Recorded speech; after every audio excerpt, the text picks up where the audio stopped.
Bonsoir à toutes et à tous, soyez les bienvenus sur Monaco Info. Voici les titres. Nous sommes le jeudi 6 juin, date capitale dans l'histoire de France, dans l'histoire mondiale plus exactement. Le D-Day, comme on l'appelle également. Nous célébrons les 80 ans du débarquement en Normandie. Une équipe de Monaco Info a accompagné le souverain présent pour cet événement.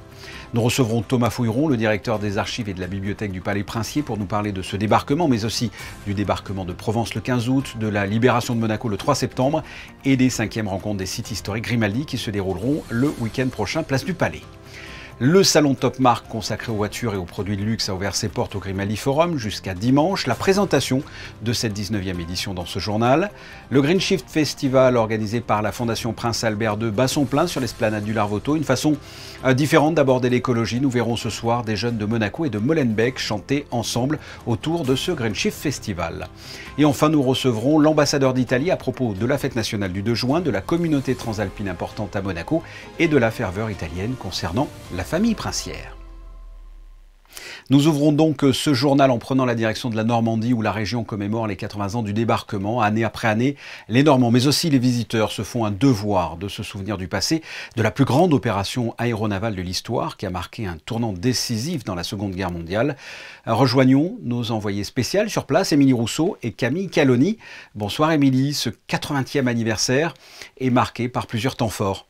Oui, les hommages sont nombreux et ils se mêlent aux cérémonies officielles, comme ici à Utah Beach où nous avons assisté ce matin avec Camille Caloni à une reconstitution du débarquement. Nous y reviendrons dans quelques instants. Le prince Albert II est arrivé en milieu de semaine en Normandie pour s'associer aux commémorations du 80e anniversaire du D-Day. Il a assisté ce matin à la cérémonie britannique en présence du roi Charles III, puis à la cérémonie internationale aux côtés du président français Emmanuel Macron. Un peu plus tôt, le prince souverain a rencontré des vétérans américains, un moment fort dans une ville dont le nom restera à jamais lié au débarquement, Sainte-Mère-Église. Ils sont accueillis comme des héros. Ces vétérans sont les témoins clés de la Seconde Guerre mondiale, de ce débarquement du 6 juin 1944, alors qu'ils n'étaient que de jeunes soldats.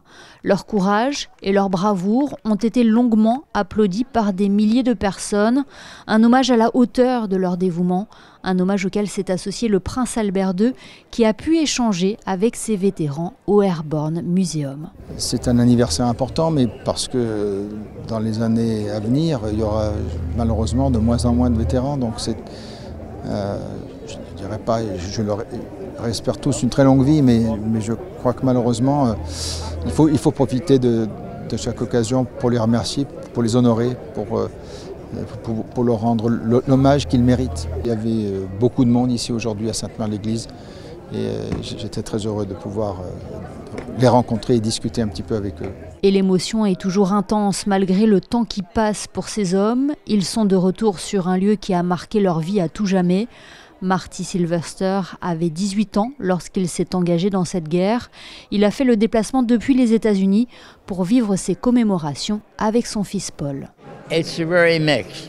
We had a lot of problems getting here. When we got here, we were very happy. And again, being here without anybody shooting at me, I'm very happy. It's been a very moving experience. And you know, I'm very happy to be here, and I'm happy that France is free, and that you know, we could have this celebration 80 years later, because these guys, they're not young anymore. So it's very nice to honor them, and I'm very proud. Mais qui sont ces GI, ces forces vives du D-Day qui ont été lancées sur le front en 1944 ? C'est la question que pose l'exposition à l'aube du siècle américain 1919-1944 présentée au Mémorial de Caen. Elle retrace la vie d'avant de cette Amérique dans laquelle ont grandi les soldats, l'histoire qu'ils ont emportée avec eux sur les plages normandes. Le Mémorial de Caen a fait un choix original. Au moment où tous les musées vont parler du 6 juin, de la bataille d'Overlord, de la guerre et de la mort, le Mémorial de Caen a fait le choix de parler de la vie d'avant. Les gars qui débarquent le 6 juin à 6h30 du matin à Utah Beach et à Omaha Beach, de quelle Amérique viennent-ils ? Quelle est leur histoire ? Quelle est leur culture ? Quel est leur imaginaire ? Eh bien, nous allons donc raconter l'histoire de génération, l'Amérique de 19 à 44. Lors de sa présence en Normandie, le prince Albert II a pu survoler les plages du débarquement, celles qui se sont couvertes de navires le 6 juin 1944. Un vol à bord d'un avion d'entraînement de l'armée américaine datant de 1942, qui lui a permis également d'apercevoir le port artificiel d'Arromanches, où de nombreux vestiges sont encore visibles aujourd'hui. La Normandie donc qui honore son histoire avec beaucoup d'émotion et de ferveur. Tôt ce matin, une reconstitution du débarquement était organisée à Utah Beach, à Saint-Martin-de-Varreville. Des troupes d'élite américaines et des passionnés de cette période de l'histoire ont été mobilisés pour l'événement, dont un carabinier du Prince. Le reportage sur place d'Émilie Rousseau et Camille Caloni. 6 juin 1944, il est 6h34 quand les Alliés débarquent en première vague à Utah Beach. 6 juin 2024, 80 ans après, l'histoire se rejoue devant des milliers de personnes amassées sur les dunes. Une reconstitution pour ainsi dire grandeur nature, avec la participation de la Navy Seals, troupe d'élite de la marine américaine, et des parachutistes britanniques et canadiens. Exceptionnel d'avoir les Navy Seals dans ce genre d'aventure. Comme ils m'ont dit au départ, les Navy Seals, Michel, ne distribuent pas des livres aux civils. Donc exceptionnel de les avoir avec nous, exceptionnel d'avoir autant de monde.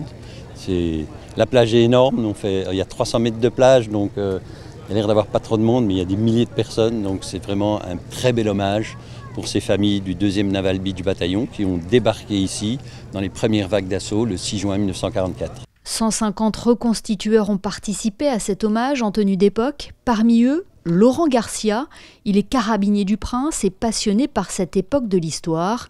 Il avait vécu le 75e anniversaire du débarquement, mais cette reconstitution est pour lui exceptionnelle à tous les sens du terme. Beaucoup d'émotions sur la plage d'Utah Beach, notamment avec les 150 membres de familles de vétérans du 2e NBB, Navy Beach Bataillon. Très belle séquence et très belles émotions. Ouais. Et la beauté de ce moment, c'est cet échange privilégié entre les familles des vétérans et ces personnes admiratives de leur histoire et de leur courage. I'm very excited, and my dad had a helmet like that. Do you have a liner on the inside too? Yeah. Yes. There aren't a lot of those around anymore, so that's wonderful. Yeah. Thank you, and my friend. Thank you very, very much. Se souvenir et transmettre sont les maîtres mots des différents événements commémoratifs qui ont eu lieu un peu partout sur les côtes normandes. C'est aussi l'esprit de ce livre qui rend hommage à ces hommes qui ont changé le cours de l'histoire. Dans ces pages figure notamment le père de Marilyn, l'un des courageux qui ont facilité le débarquement de milliers de soldats alliés, permettant ainsi la libération de la France le 6 juin 1944.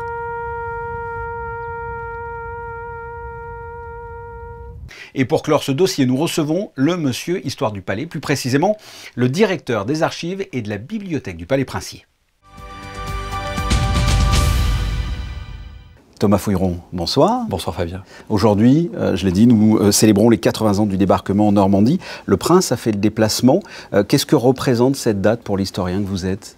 C'est une date évidemment symbolique de la libération de l'Europe et on peut se souvenir que ce format de commémoration avec ce rendez-vous diplomatique est relativement récent. Il est à l'initiative de François Mitterrand qui en 1984 avait pour la première fois invité le président américain, la reine d'Angleterre, et c'est depuis 2014, donc il y a 10 ans, pour le 70e anniversaire du débarquement en Normandie, que le prince souverain, que le prince Albert II est associé. Alors c'est vrai que la principauté n'était pas directement belligérante dans le second conflit mondial, mais le président Hollande, en 2014, avait considéré qu'il fallait associer les chefs d'État des pays qui avaient été, d'une manière ou d'une autre, associés à cette guerre mondiale et à cette libération. Et c'était le cas évidemment de Monaco, qui a subi deux occupations successives, italiennes puis allemandes. Et c'est ça aussi finalement la communauté de destin entre la France et Monaco. Alors, on parle du débarquement là, de Normandie, mais on est des Méditerranéens. Le 15 août, c'est le débarquement de Provence. C'est une date aussi importante, j'imagine, pour vous. C'est une date très importante. C'est un front, d'ailleurs, qui a été oublié. La Normandie, je dirais, malgré l'héliotropisme habituel, cache un peu la Provence en termes de débarquement, même si ce débarquement du 15 août 1944 est décisif, parce qu'il s'agissait évidemment de créer un autre front pour prendre en tenaille et aboutir le plus rapidement à ce que les troupes allemandes reviennent à Berlin et se rendent. Et il est d'autant plus décisif pour la principauté que c'est ce débarquement de Provence du 15 août qui conditionne la libération de Monaco le 3 septembre. Et ce sont les troupes américaines aéroportées dans le Var, donc notamment la première Airborne Task Force du général Frédéric. Qui va être honorée d'ailleurs. Oui, la principauté, le 14 août, sera dévoilée un buste en bronze à Lamotte, près du Muy, dans le Var, qui est la première commune libérée de Provence du fait de ce débarquement. Et le général Frédéric est le libérateur américain de Monaco. Ses troupes, lui-même, parvient jusqu'à Monaco le 3 septembre et les jours suivants. Et d'ailleurs, la principauté va émettre, l'office des timbres va émettre un timbre commémoratif biparti à l'effigie du général Frédéric et de la libération, des cortèges de la libération d'autre part. Donc, pour la libération de Monaco, le 3 septembre, il va y avoir une commémoration un peu particulière, un peu différente des autres années. Absolument. Le prince souverain a souhaité que cette commémoration du 80e anniversaire revête un caractère officiel, national monégasque. Depuis quelques années, on le sait, la Maison de France, le comité de commémoration d'époque avec ses reconstitutions, ses uniformes, ses équipements avaient animé la cité. Ça sera encore le cas, bien sûr, cette année. Mais il y a un certain nombre de temps officiels, notamment une cérémonie militaire l'après-midi au cimetière, devant le monument aux morts des conflits mondiaux du XXe siècle. Le prince souverain prendra la parole et les honneurs seront rendus par 3 détachements militaires, français, américains et monégasques évidemment.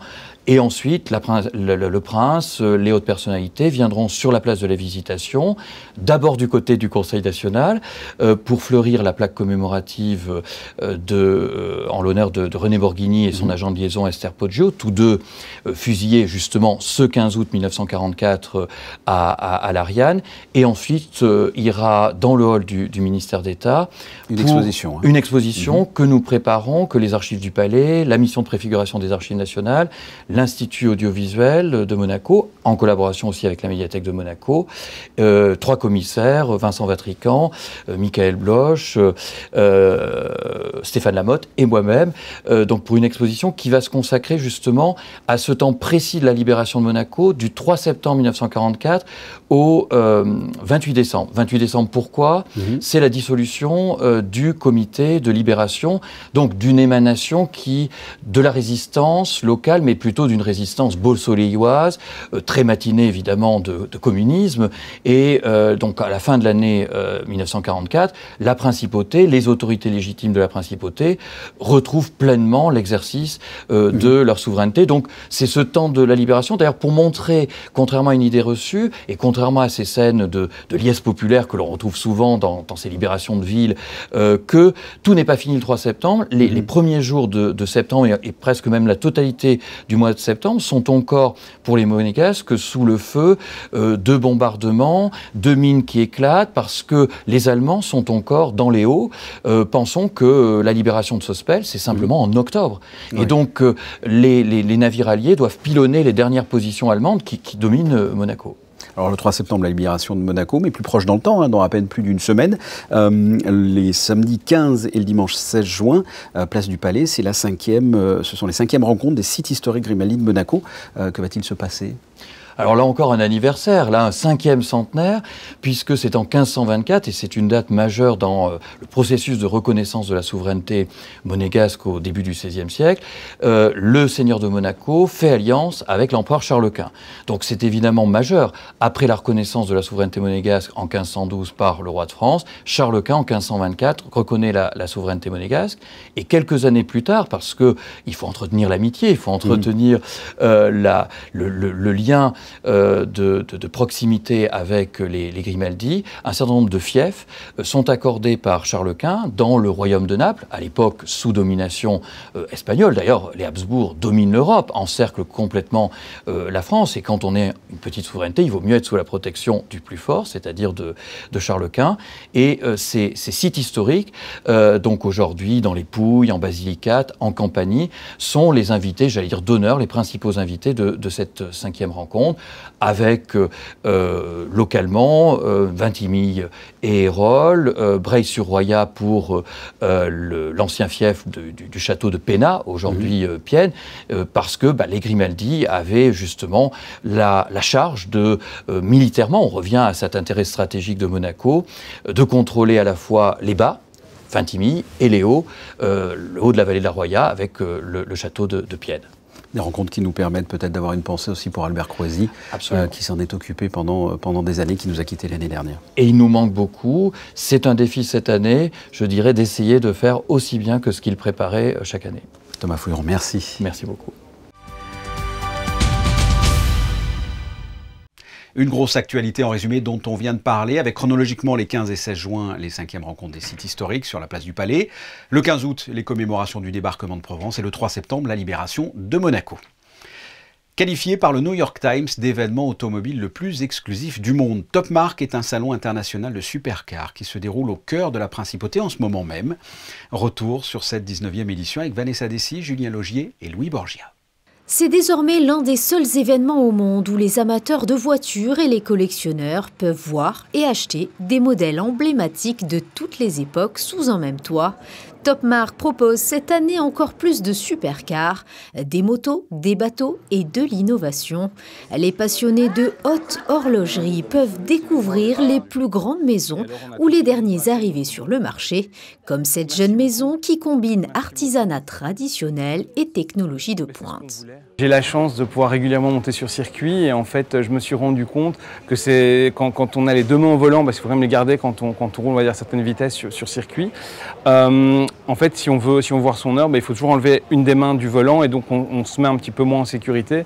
Et en fait, je voulais trouver une technique pour garder les deux mains sur le volant. C'est vraiment parti sur ce constat-là. Voilà, donc l'Ultima qui est en fait une montre qui a un cadran qui est décalé, donc on a le midi qui est en 1 heure. Donc ça, c'est une montre très particulière qui a également une réserve de marche à midi, ce qui permet de voir en fait la réserve qui reste pour la montre. On a fait ça comme on va dire une trappe à carburant. On voit le empty full avec le E et le F en fait. Et l'autre montre qui est un peu plus classique s'appelle la The First, qui a un cadran californien. Et en fait, cette montre-là permet, on va dire, d'avoir une gamme homme ainsi qu'une gamme dame et d'avoir des montres un peu plus particulières, un peu moins singulières. Dans cette quête incessante de singularité, un métal rare et précieux s'impose, l'osmium. Il s'agit du 8e et dernier des métaux précieux sur Terre, cristallisé pour la première fois en 2013 après 40 ans de recherche. Il est surtout connu pour sa densité exceptionnelle et son éclat inaltérable. L'osmium ouvre aujourd'hui de nouvelles perspectives. Toutes les pièces sont des pièces complètement uniques qui sont 99,99995% de pureté et chaque pièce a un code d'identité, si on peut dire comme une carte d'identité, ce qui va permettre après de pouvoir justement vérifier toutes les pièces dans la base de données mondiale de l'osmium. Ce qu'il faut savoir, c'est que c'est un biproduit du platine, ce qui veut dire que quand on retire 10 000 tonnes de platine, il y a 31 grammes d'osmium. Et donc du coup, après on a entre guillemets les réserves de platine, on sait où elles sont, notamment en Afrique du Sud, au Canada et une partie en Russie. Donc on va dire dans un plus gros marché, il va vers tout ce qui est investissement tangible. Et après dans un deuxième marché, il y aura même un troisième maintenant on peut dire, ça va être la bijouterie quand même de haute qualité. Et ensuite tout le marché du luxe. Top Marque, c'est surtout un panel exceptionnel de supercars. Les autos Bertone incarnent l'apogée de l'ingénierie de pointe. Chaque modèle est façonné avec précision artisanale, un symbole de prestige qui captive tous les regards. Il est né en 1912 par Giovanni Bertone en Italie, qui est un fameux carrossier italien qui a carrossé les plus belles voitures qui existent encore. Et cette marque s'est éteinte il y a une dizaine d'années et mon frère et moi avons racheté cette marque pour relancer une marque exclusive pour faire un maximum de 1000 voitures par an, mais qui sont des voitures cousues main. Nous avions l'intention de faire une voiture pour nous et je suis heureux de vous la présenter aujourd'hui. C'est la Bertone GB110 qui célèbre le 110e anniversaire de la marque pour Giovanni Bertone 110. Top Marque est à découvrir jusqu'au 9 juin prochain au Grimaldi Forum. Le NMNM propose une nouvelle exposition à la Villa Paloma, une soixantaine d'œuvres de Michel Barcelo. Son Altesse Royale, la princesse de Hanovre, et sa fille Charlotte Casiraghi ont visité ce jeudi en fin de matinée cette exposition en présence de l'artiste espagnol qui a placé la mer au cœur de son œuvre. Le Green Shift Festival est de retour pour une deuxième édition jusqu'au 7 juin sur la promenade du Larvoto. Un événement qui a pour ambition de parler d'environnement différemment et de favoriser une nouvelle façon de créer la société ensemble. C'est dans ce cadre justement que le nouveau Musée national de Monaco et la Fondation Prince Albert II ont présenté Momo, une performance de l'artiste belge Laure Prouveau, chantée par des élèves de l'école des Rêvoirs et des enfants venant de Belgique. Reportage d'Alban Gingembre et Lionel Bernardi.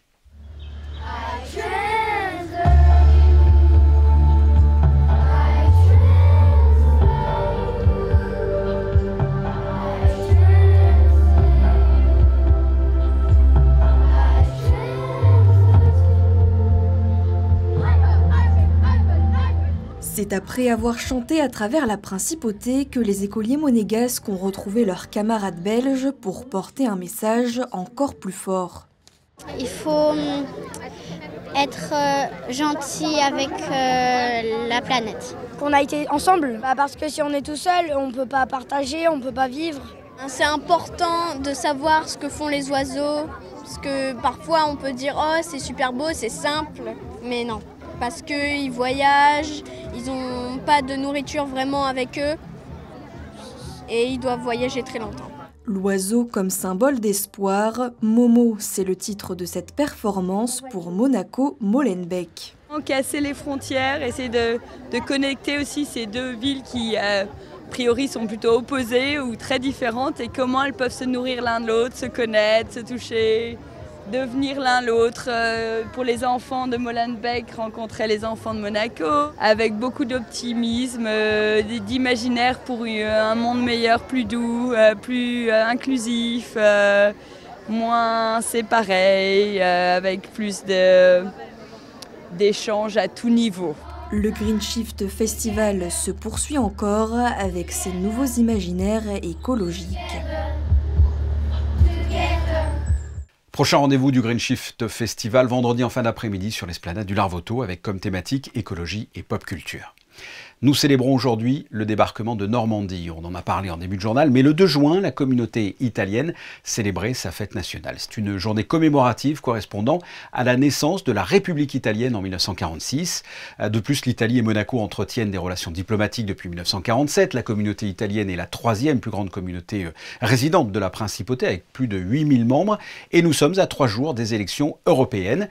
Il nous semblait par conséquent intéressant de recevoir l'ambassadeur d'Italie à Monaco. Giulio Alemo, bonsoir. Oui, bonsoir à vous et aux téléspectateurs. Je le disais, le 2 juin, l'Italie est en fête et célèbre l'avènement de la République. J'imagine que c'est un moment important pour tous les Italiens. Oui, c'est un moment le plus important de l'année pour les Italiens. C'est la fête de la naissance de la République. Donc c'est le moment institutionnel et le plus significatif de l'histoire de l'Italie contemporaine que nous célébrons en Italie, mais aussi à l'étranger dans les ambassades. Et comment ça se fête? Comment ça se célèbre justement? On a organisé ici à Monaco une fête, une célébration dans le Yacht Club de Monaco, à la présence de Monseigneur, des autorités du gouvernement et des autres autorités de la principauté. On a invité aussi la communauté italienne, une sélection de la communauté italienne, parce que comme vous savez, à Monaco, on a 8300 personnes qui vivent, qui habitent et qui sont résidents. Donc, oui, c'est une grosse communauté, hein. C'est la 3e communauté de la principauté. C'est une communauté importante et en croissance. En termes de nombre, c'est une communauté qui augmente et donc c'est une communauté très significative. Vous êtes ambassadeur d'Italie auprès de la principauté depuis 2020. Quelles sont les relations entre l'Italie et Monaco? Elles ne datent pas de 2020, hein, c'est beaucoup plus ancien. Je dirais que ce sont des siècles oui. de bonnes relations entre nos peuples et après entre nos États.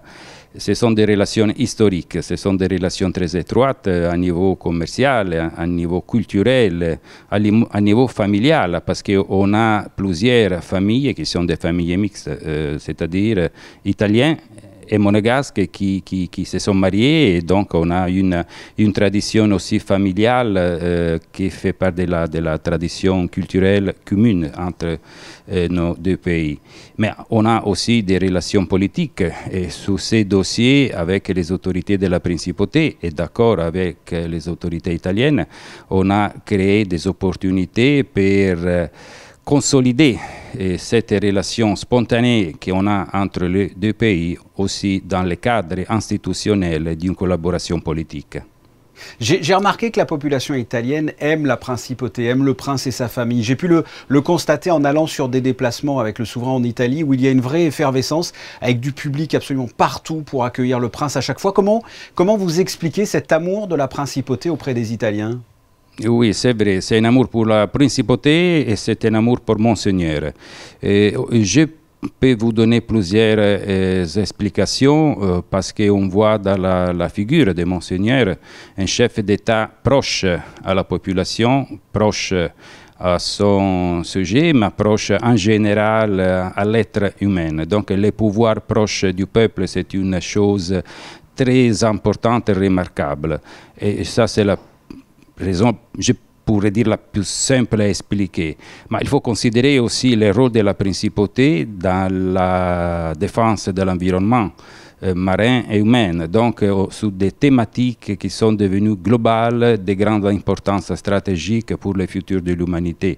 Donc on voit dans la principauté un pays moderne, un pays proche et respectueux des droits de l'homme, proche à l'Italie pour la tradition familiale. Donc on a plusieurs moments, plusieurs éléments qui expliquent cet amour de la population italienne pour la principauté de Monaco et pour le prince Albert II. Il y a donc ce dimanche l'élection européenne et l'ambassade n'est pas mobilisée. Il y a une explication parce que parfois les Italiens peuvent voter à l'ambassade pour certaines élections, mais pas pour les européennes, c'est ça ? Oui, exactement. Je vous remercie pour cette question parce que parfois c'est une source de doute pour la population et la communauté italienne résidente à Monaco. En effet, les Italiens qui habitent à l'étranger ont le pouvoir de voter pour les élections italiennes, mais seulement pour les élections politiques et les référendums. Les Italiens qui habitent dans les pays de l'Union européenne peuvent voter aussi pour les élections européennes. Mais les Italiens qui habitent dans d'autres pays hors de l'Union européenne, la Suisse, le Royaume-Uni et Monaco, oui, n'ont pas le droit de voter. C'est tout à fait normal que les Italiens résidant à Monaco n'ont pas le droit de participer aux élections. Il faut qu'ils aillent en Italie pour voter. Exactement. Et ils doivent rentrer en Italie pour exercer les droits de vote. Autrement, ils ne peuvent pas voter ici à Monaco. Vous avez été très récemment honoré par Monaco, par le prince. Vous êtes commandeur dans l'ordre de Saint-Charles. Qu'est-ce que ça représente pour vous ? Bon, c'est un grand honneur. Je dois dire, j'étais réellement ému pour cette décoration que j'ai reçue des mains de Monseigneur. Et j'ai réellement été une grande émotion. Et je suis fier d'être membre de l'ordre de Saint-Charles. Monsieur l'ambassadeur, merci d'avoir répondu à mes questions. Merci à vous et merci. Et du côté de la Maison de France, rue Grimaldi, l'Alliance française a organisé mercredi en début de soirée une rencontre avec l'écrivain Bruno Cessol. Il est revenu ainsi sur son dernier ouvrage, Le Spectre et la Plume. Il est question dans ce livre des liens étroits entre la politique et la littérature, de Montaigne à François Mitterrand. Et quasiment au même moment, ce mercredi, la mairie a organisé une soirée Gypsy au marché de la Condamine avec une ambiance chaleureuse et un trio de guitaristes. Prochaine soirée organisée Place d'Armes le 4 juillet, vous l'aurez compris, consacrée aux États-Unis. Le point sur vos prévisions météo avec Alban Gingembre. Aujourd'hui, les nuages étaient bien présents. Qu'en sera-t-il pour vendredi ? Bonsoir Fabien, bonsoir à tous. Je ne vous annonce toujours pas l'arrivée de l'été en principauté. Demain, pas d'amélioration visible dans le ciel, un temps toujours nuageux qui se dégage dans l'après-midi. Malgré tout, il fera bon avec des températures allant de 18 degrés le matin à 23 degrés l'après-midi. Et en ce vendredi 7 juin, c'est la Saint-Gilbert. Pensez à leur souhaiter une belle journée. Merci Alban. C'est l'exposition du moment au NMNM, Michael Barcelo, océanographe, et ce sont les photos de fin de journal de Manuel Vitali. À la présentation de ce JT vendredi 19h, Julia Vial. Quant à nous, nous nous retrouverons lundi. Passez une excellente soirée, à très bientôt